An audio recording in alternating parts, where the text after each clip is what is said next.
You're watching The Pastor's Perspective on the Redeeming Grace YouTube channel.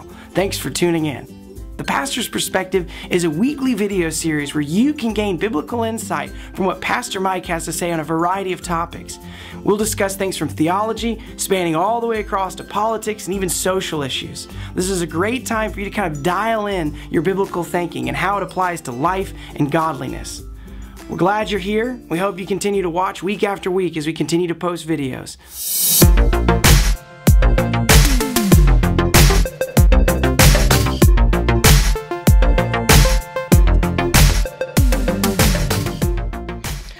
I have had many people ask me recently, especially since we've been going through the book of Hebrews all year in quite a bit of depth. They've said, Mike, what is, if there's one thing that has really struck you and gripped you about the book of Hebrews, what is it? And to be honest with you, there's more than one thing. If I could just give one word, really ultimately one name, it would be Jesus. And that may sound uber spiritual. You say, oh, pastor's just being uber spiritual saying Jesus.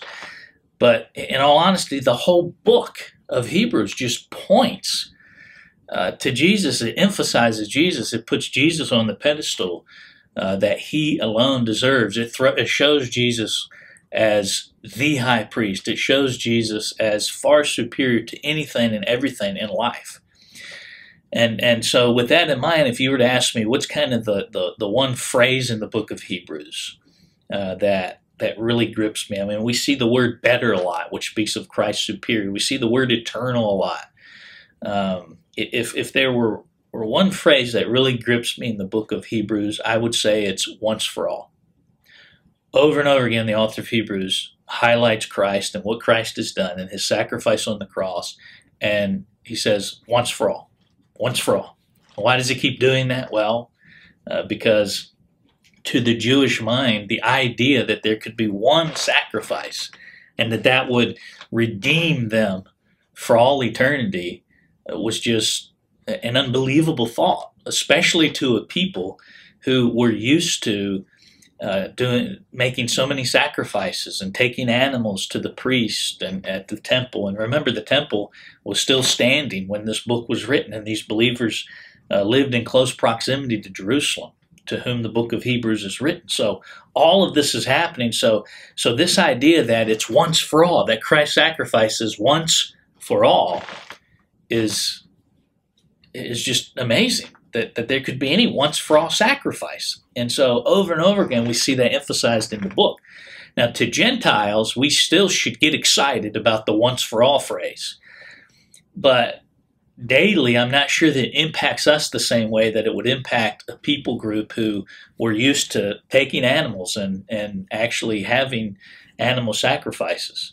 But I think for us, the way that it should grip us, those of us who have never experienced that, never lived in a time or an era where there was a temple where people were performing sacrifices, I think the way it should grip us is to take us out of that performance trap, to take us, just kind of change our whole motivation.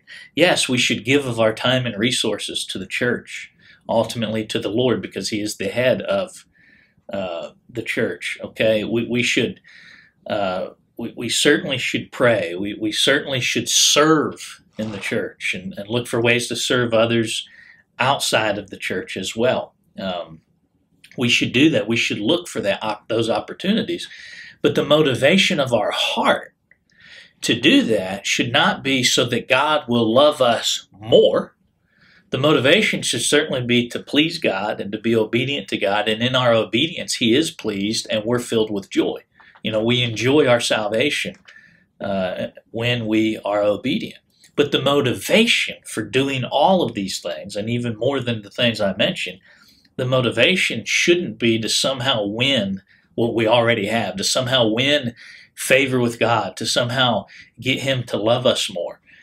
He already loves us more than we could ever imagine. I mean, he already loved us enough to send his son to die on the cross for us, to purchase our salvation, not just to make salvation possible. And that's one of the great themes of the book of Hebrews too. We're talking about something that's done. We're not talking about Jesus died just to make it possible. Now it's up to everyone. No. We're talking about the Lord Jesus Christ, knowing all those whom the Father has given to him, and going and purchasing them through the once-for-all sacrifice.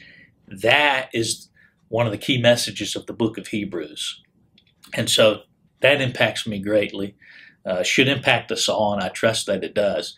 So the next time you begin to feel as if maybe your motivations aren't so good, or maybe you're trying to win God's, make him love you more or something like that. Sometimes we have those thoughts go through our minds. Just remember, once for all sacrifice, he already paid it all for us. Now, on the other hand, him paying the price for us, dying for us on the cross, he didn't do that so we could just show up to church when we want, so we could just church hop, not take church seriously. Not at all. Not at all. And one of the things that concerns me, and I'll be talking about next time, is kind of a disconnect between theology, or a love of theology, and confusion over the church and even what the church is.